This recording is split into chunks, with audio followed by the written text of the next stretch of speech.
In the following we will find the answers to the questions of who the Anunnaki aliens are and where they come from, what they look like, how they helped humans evolve from primates and protected them from reptilians.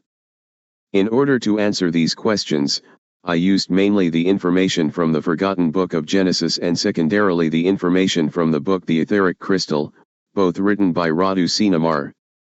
The information I presented briefly so that the video does not last too long and be hard to follow. Also, although I have mentioned it in other videos and I will certainly do it again, it is important to know how Radu Sinamar came to know the truth about the Anunnaki and the distant history of our planet. In order to understand why he presents the truth in books and not personal assumptions as other authors do. From the book Inside the Earth, the second tunnel written by the same author, we find that the crust of the planet near the Earth's mantle has several cavities of different sizes. Some cavities are empty and in others there are cities populated by highly spiritually and technologically evolved beings. One such underground city is Apollos, which is located in Transylvania just below the Apuseni Mountains, Romania. The inhabitants of this underground city want to help us know the true history of humanity, and for this they gave Radu Sinamar a device through which moments from the planet's past can be viewed. More details about this device can be found in the book Forgotten Genesis. Now let's see what Radu Sinamar saw through that device for accessing Akashic cliches about Anunnaki aliens. According to the book Genesis Forgotten, the home planet of the Anunnaki aliens is in the Sirius A system, and the Anunnaki are those who came from the Divine Light, and they are considered to be true spiritual masters in the galaxy.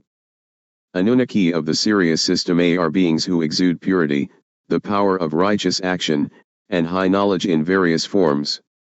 We can think of them as spiritually highly evolved monks who are worthy, but at the same time humble and wise. They prefer the alternative of peace and evolution, that is, that which is in accordance with the laws of universal harmony, and seek to respect as much as possible the free will of the civilizations with which they come into contact.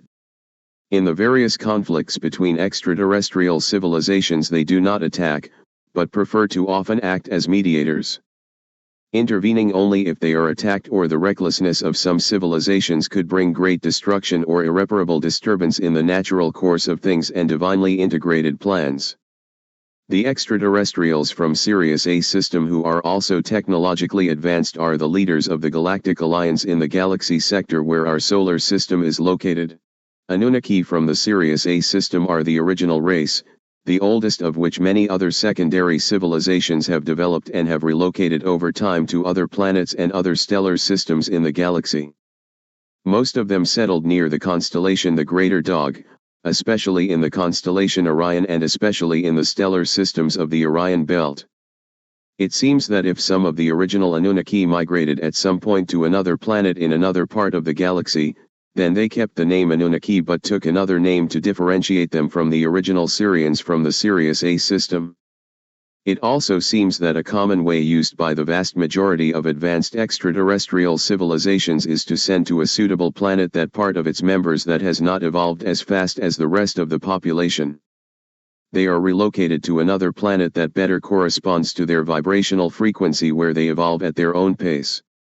Those who remain on their home planet can thus continue their evolution rapidly without being hindered by those who have been relocated. So did the Sirius A system Anunnaki, who in successive phases relocated entire segments of their planet's population to other star systems. It seems that such migrations to other planets respect the cosmic law of the affinity of vibrational frequencies because no being can remain in an existential reality if it does not correspond to that local frequency. This is also one of the issues that has misled many authors, giving rise to controversial opinions. Their mistake was to consider one or more of the secondary civilizations spread across the galaxy as the original Sirius civilization from the Sirius A system. From the book The Ethereal Crystal we also find some interesting things from the very distant past of the Sirius Eons or the announcers of the Sirius A system. Here is a summary of what the book says about them. An immense period of time, about 100 million years ago in the Sirius A system there was an evolved humanoid civilization, which had reached a fairly advanced technological level. That civilization was able to travel interstellar with huge ships, which meant that it had some control over the laws that govern space and time. The members of that civilization were not the Syrians of today but their very distant forerunners. The race of those humanoid beings has evolved over time and undergone many transformations. It eventually disappeared, but various pieces of information in its DNA were passed on to many other types of humanoid civilizations that followed one another in time from the planetary system of the star Sirius A, until it reached the characteristics of the current Sirius race. The typology of beings in that extremely old Syrian civilization was quite similar to humans, even though their average height was about 1.90–2 meters. Their skin was pearly white with a slight blue tinge, and most of the hair was black to dark blue. Their eyes were larger than those of an ordinary human being, but their mouths were small. The harmony of their features, the dignified attire, the verticality of the character radiating from the way they moved and acted, were transmitted by eons to the present-day Syrians. The ancestors of the present-day Syrians knew quite well their own constellation but also the constellation Orion which they had inhabited by forming colonies. Later, these populations were individualized and reformed by hybridization with other alien races.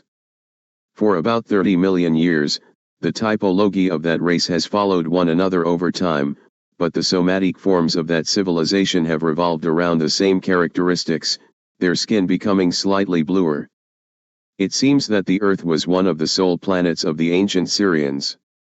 The Sirius Eons or ANUNNAKI of the Sirius A system were the ones who terraformed the Earth and created the right environment for humans, plant, and animal species, and even the planet to develop and evolve by placing the spacecraft we call the Moon in Earth's orbit.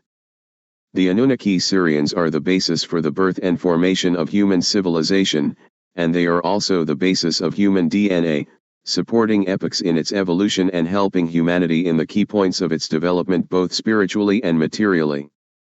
In some cases, when necessary, the Sirius Eons even influenced the course of history so that the evolution of the human being would take place in the best possible conditions. Here's a brief overview of how the Sirius or ANUNNAKI aliens in the Sirius A system and those in the Orion belt helped humans evolve from primates and protect them from reptilians. Before we begin, it should be noted that other extraterrestrial civilizations in our galaxy, such as the Pleiadians, Arcturians, and others, played an important role in the evolution of humans from primates. All these extraterrestrial civilizations were guided by higher celestial entities and everything was done according to the will of God who worked and manifested through these extraterrestrial civilizations, which are his tools in creation. Thus, according to the forgotten book of Genesis, about 372,000 years ago, a huge alien spacecraft in the shape of a planetoid came close to Earth. At that time, there was a terrible conflict in our solar system between several extraterrestrial civilizations, and that ship called Nibiru or Nibiria, which belonged to an extraterrestrial civilization in the Orion belt, was severely damaged in that war. In order to be repaired, the ANUNNAKI aliens decided to extract gold, titanium, and other ores as well as quartz crystals from Earth. Thus, many other small transport ships descended from Earth on the huge spherical ship, which then returned to the spacecraft in orbit, bringing the necessary materials for repairs. The commander of one of the ANUNNAKI transport ships that came to Earth to extract ore had the idea to use some of the primates that proved to be more curious and evolved to do the mining work. Because the aliens could not stay too long time in the atmosphere of our planet due to some physical characteristics that were not compatible with their constitution. So the captain of the ship named Teneko and the crew decided to do this by using a mental transmission technology on the primates and then using their bodies for things on the surface of the planet. In this way the primates were helped to evolve very quickly due to the mental influences of extraterrestrial beings and their technology, and on the other hand the crew in turn benefited from the help of physical work from those large primates. The decision taken then by the ANUNNAKI alien named Teneko was the very beginning of the path for the transformation of primitive beings into higher beings through the genetic transformations that followed. Teneko was a gentle being who showed a deep respect for the cosmic laws, was about 2.5 meters tall, had no hair at all, and his head was slightly elongated backwards. Teneko can be considered the first parent of mankind, because his mental influence on primates through that extraterrestrial technology has determined over time that the DNA of those primates to intervene influences that were specific to his DNA. Also, the Nibiru ship, by positioning it in a certain network of stars, determined the transformation of the DNA of the primates of that time not only mentally but also emotionally. In addition to the influence of Teneko and the Nibiru spacecraft, an important role in transforming the DNA of primitive beings Homo erectus was played by the stellar alignment about 432,000 years ago when the Earth was right at the center of that stellar alignment. Thus the energetic influences from the Nibiru ship and the stellar alignment as well as the energetic and genetic influences from the Teneko on the DNA of a certain type of primate, led to the appearance of two types of beings marked with the symbols ENL and ENK. ENL beings were 80% hybridized to extraterrestrial DNA, and the remaining 20% of their DNA came from primates. The extraterrestrial DNA of ENL beings first came only from the ANUNNAKI aliens and later from other civilizations in the galaxy such as the Arcturians, Pleiadians, and others. This allowed the incarnation in those bodies of some souls of Syrian or Anunnaki origin, but also the souls of other beings from the mentioned extraterrestrial civilizations or others. For example, the biblical Adam was an ENL being and represented the incarnation of a highly evolved extraterrestrial entity of Syrian origin, so Anunnaki. And from Adam the future branches of ENL beings developed. These beings have evolved so much over time that they have gradually retreated to the etheric plane. Especially after the sinking of Atlantis, very few of them remaining physically on the surface of the planet to the present day. In the case of ENK beings, the reverse was true. That is, they had a very large proportion of primate DNA and very little extraterrestrial DNA. The ENK beings were allowed to evolve more slowly, at their own pace. Only after the Teotihuacan Planetary Council from Mexico about 26,000 years ago and then after the sinking of Atlantis 13,500 years ago did ENK beings begin to be helped to evolve at a faster pace, being hybridized with extraterrestrial DNA from certain civilizations in our galaxy. But even so, the DNA from primates still remains the majority. Today most of human civilization is of the ENK type. And that's because the Anunnaki aliens wanted to get a creature that has the basic structure of the great primates that lived on Earth but in a much evolved form, ENK beings being more adapted to life on this planet.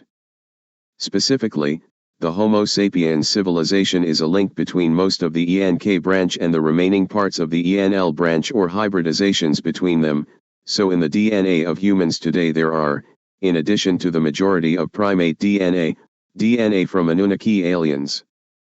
But also from other extraterrestrial civilizations such as the Pleiadians, Arcturians, or others, but to a lesser extent. So from the forgotten book of Genesis it appears that the Anunnaki Syrians are the basis for the birth and formation of human civilization and they are also the basis of human DNA. Being practically those who helped the primitive beings of hundreds of thousands of years ago to evolve and it reaches the human being who currently lives on Earth. Also from the forgotten book of Genesis we learn that about 100,000 years ago reptilian aliens then entered our solar system with their fleet. They then succeeded in transmitting elements of their own DNA to the human population through civilizations that were members of the Galactic Alliance and even a civilization that descended from the Anunnaki of the Sirius A system, thus managing to corrupt the DNA of a small number of humans. Human beings, but that corruption later spread to a larger number of people. However, reptiles could only in time control those humans who had a certain reptilian influence and energy in their DNA to some extent. This is also true today. It should be noted that the reptile influence on human DNA is a small proportion of about 2 to 3% of DNA and is not the same for all humans. To counter the attack of reptiles, the Galactic Alliance's Sirius A system leaders, along with other Alliance member civilizations, have decided to introduce to Earth the technology of the great beneficial energy resonators, the pyramids and ziggurats, in order to protect humans from the influence of reptiles. By their shape, the pyramids are powerful amplifiers of subtle energy, so that the energies emitted by the sophisticated devices inside them and the crystals are greatly amplified and transmitted in space to a well-defined target.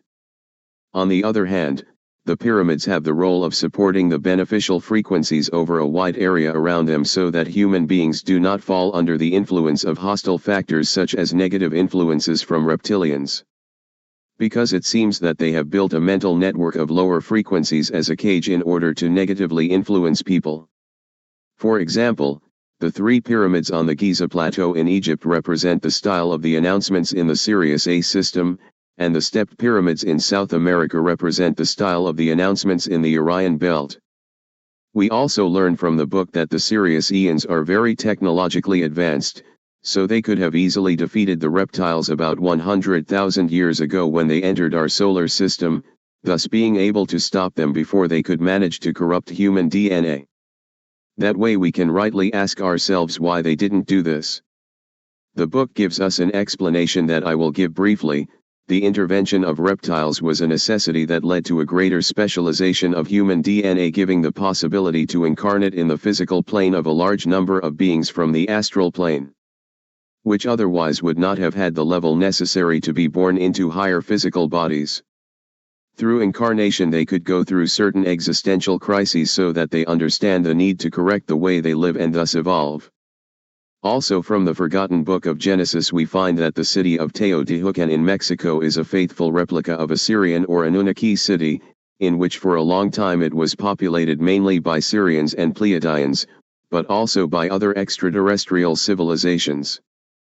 The design and construction basis of the city is Syrian, its design respecting the affinities of cosmic energies in direct and precise correspondence with the stars and planetary systems of many civilizations in the Galactic Alliance.